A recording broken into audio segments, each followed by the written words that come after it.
Good morning, first grade. Here is our book for this week, week 29. Is called Fly High, Fly Low by Dawn Freeman. And I'm going to read it to you and then I'll show you the pictures, okay? In the beautiful city of San Francisco, a city famous for its fogs and flowers, cable cars and towers, there once stood an electric light sign on top of a tall building. And inside the letter B of this sign, there lived a pigeon. Before choosing to make his home here, this proud gray pigeon had tried living in many other letters in the alphabet. Just why he liked the lower loop of the letter B, no one yet knew. During the day, the wide side walls kept the wind away, and at night, the bright lights kept him warm and cozy.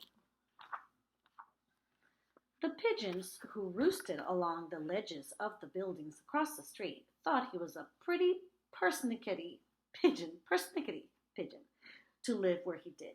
He's too choosy, they would coo. The only one who never made fun of him was a white feathered dove. She felt sure he must have a good reason for wanting to live in that letter. Every morning, as soon as the sun came up, these two met in midair, and together they swerved and swooped down into Union Square Park, where they pecked up their breakfast. Mr. Hi Lee was certain to be there, throwing out crumbs from his large paper sack. He would always greet them by saying, "Good morning, Sid and Midge. How are my two early birds?" All the birds in the city regarded Mr. Hi Lee as their best friend, and he had nicknames for many of them. Sometimes he brought them hard breadcrumbs, and sometimes, as an extra special treat, he brought them day-old cake crumbs from a nearby bakery. After every crumb was pecked up, the pigeons always circled around Mr. Hi Lee's head, flapping their wings as they flew, which was their way of saying thank you. By noontime, Sid and Midge could be seen sailing high in the sky, flying into one cloud and out the other. Side by side, they glided over the bay until they could look down and see the Golden Gate Bridge. Sid would swoop and fly to the open arches just to show Midge what a good looper he was. Then, as the setting sun began painting the sky with a rosy glow, two tuckered-out birds would be slowly winging their way back to the park just in time for supper. One evening, after an especially gay lark in the sky, Sid invited Midge to stay and share his letter B with him. Across the way, pigeons were soon bobbing their heads up and down and cooing, "Whoever heard of birds building a nest in a sign? I'll never do it." But Sid and Midge went right on building their nest as best as they could. They used patches of cloth and strands of strings and bits of straw, and gradually they grew a strong nest with a perfect view. Then, one misty morning, a few weeks later, just as everything was going along smoothly, something happened, which was very upsetting. It occurred right after Sid had flown down to the park to peck up his breakfast. As usual, he had left Midge taking her turn sitting on the nest, where there were now 2 eggs to keep warm. Suddenly, like a bolt out of the blue, Midge felt their perch give a terrible lurch. The buildings across the way seemed to sway back and forth. "It's an earthquake!" screeched Midge. But no, it was even worse than an earthquake. Their sign was being taken down. One by one, the letters were being lowered into a waiting truck below. Midge followed, flapping her wings wildly at the movers, trying to let them know they must not take away her nest. But the men paid no attention to her until the tallest man stopped and shouted, "Hold everything! Look here what I found! 2 eggs in a nest! No wonder that pigeon has been making such a fuss." "Well, what do you know?" exclaimed another man as he took a peek inside. "We'll sure have to take good care of this letter. Come to think of it, I know of a bakery shop that could use a big letter B. Anyway, we won't be throwing this one away. Come on, men, let's get going." Down the hill they went, and far out of sight, with Midge clinging on with all her might. You can imagine how Sid felt when he landed back on the cold and empty scaffold later that morning. He stood there dazed and bewildered, wondering where his son had gone.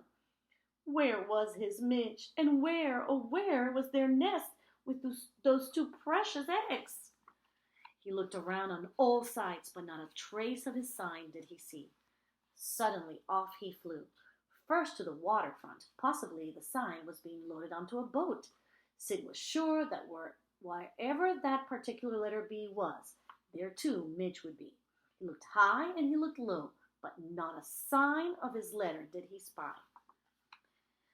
Next, he flew to the uppermost part of the Golden Gate Bridge. He thought perhaps Midge might have passed by that way, but not a feather did he find. While he stood wondering where to search next, an enormous fog bank came rolling in from off the ocean. Like a rampaging flock of sheep, the fog came surging straight toward him. When Sid saw this, he puffed out his chest and stretched his wings wide and cried, "Who's afraid of a little breeze? I'll flatten my wings and blow the wind away." But the fog rolled silently on, and before Sid knew what had happened, he was completely surrounded by a dense, damp grayness. And the faster he flew, the thicker the fog grew, until he could barely see beyond his beak. Down, down he dived, hoping to land on solid ground. All at once he found himself standing on top of a traffic light signal, right in the busiest part of town. Once inside the green go signal, Sid began fluffing up his wings, trying to dry them off before going on with his search for Midge. What Sid didn't know was that his fluffed up wings hid the word go, and no one in the street dared to budge. Soon there was a roar of car horns. "People certainly get awfully upset over a little fog," said Sid as he stuck out his head. Just then, along came a policeman, and when he blew his whistle, beep, beep, Sid flew out like a streak of lightning. At last the traffic could move on. By now, the fog had changed into rain, and everybody started hopping aboard the cable cars, which is what people do in San Francisco wherever the hills are too steep or the weather too wet. And that's exactly what Sid did. Under the big bell on top of the cable car, he found a perfect umbrella. If only the conductor hadn't shouted, "Hold on tight, sharp corner ahead," and then clanged the bell. The clapper of the bell hit Sid so hard that he fell overboard. In the street gutter below, all bruised and weary, he hobbled along, muttering to himself, "People, it's all people's fault." But then he began to think of the kind man in the park. Would Mr. Hiley be there on such a terrible day as this? Sid tried to spread his wings and fly, but he was too weak. He would have to walk all the way to Union Square. Fortunately, the park was only a couple of blocks away, and just as Sid hopped on to the curb, he felt a gentle hand reach down and pick him up. The next thing Sid knew, he was inside Mr. Hiley's warm overcoat pocket, where, much to his surprise, he found several sunflower seeds. Right away, he began to feel better. He could hardly wait to get on with his search for Midge. When he peeped out, he saw that the rain had stopped and warm rays from the sun were beginning to shine down. Mr. Hiley talked to his friend inside his pocket as he walked along. "Around the corner from here, I know of a bakery where we can get something more for you to eat," he said. As they neared the shop, Mr. Hiley noticed some men putting a large letter in the sign above the doorway. "Well, look at that! A new letter B!" Out popped Sid's head further. What was that he heard? It sounded exactly like a certain bird he knew cooing. Could it be? Yes, indeed. It was his very own Midge. She had stayed with their nest through thick and thin.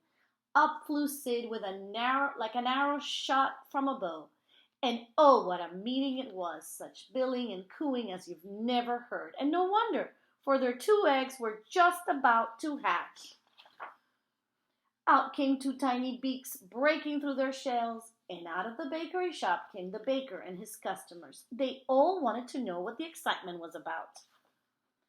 Sid knew that his first duty was to find some food for Midge, so down he flew, and there was Mr. Hiley, already holding out his handful of cake crumbs.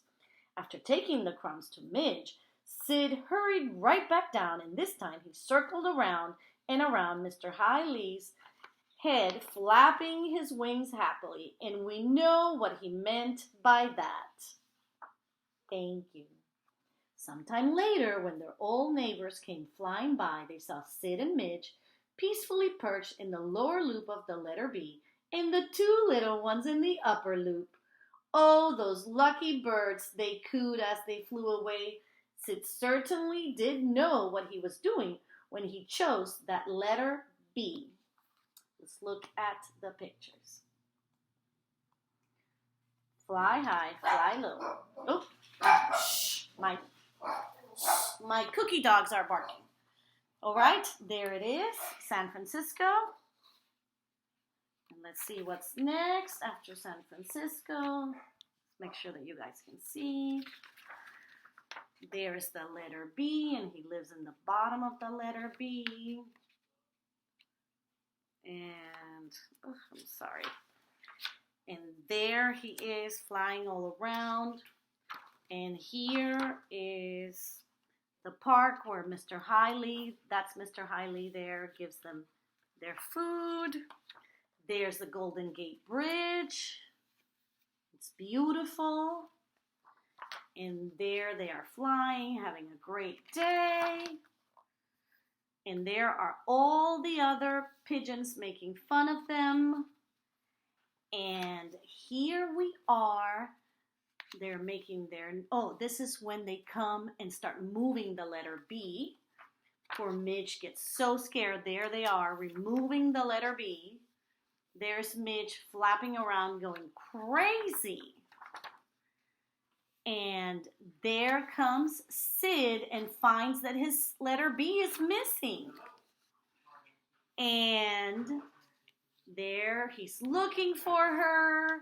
And looking for her, and the fog comes. Poor Sid is scared. He's in the dark when all that fog rolls around. There's the policeman. You see the policeman, right?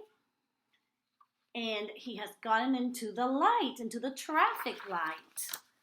And there, Sid is under the umbrella of the little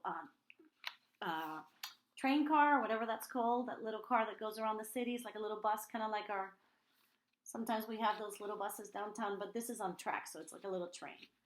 And there, the bell pushes him off, and there Sid is on the ground, all bruised and tired. He walks all the way to the park. Mr. Hiley thankfully picks him up. And there, he puts him in his pocket where he can eat the crumbs and takes him to the bakery. And what do you know? They are just now installing the letter B with the nest and Midge nearby. They reunite, making all kinds of happy bird and pigeon noises. The babies hatch out. Everyone comes out from the bakery. Mr. Hiley makes sure that Sid and Midge have food. Then he goes home after he's been told thank you by the birds. And now all the other birds go by, and you can see there's Midge Midge is the white one, and Sid is right here. And there are their little babies on the top of the bee. It's like a 2-story house. Isn't that cool? All right, so I want you to listen to this maybe one more time if you need to, and then retell it to mom and dad, okay? As part of your narration practice. I hope you enjoyed the story. I thought it was fun. Bye-bye.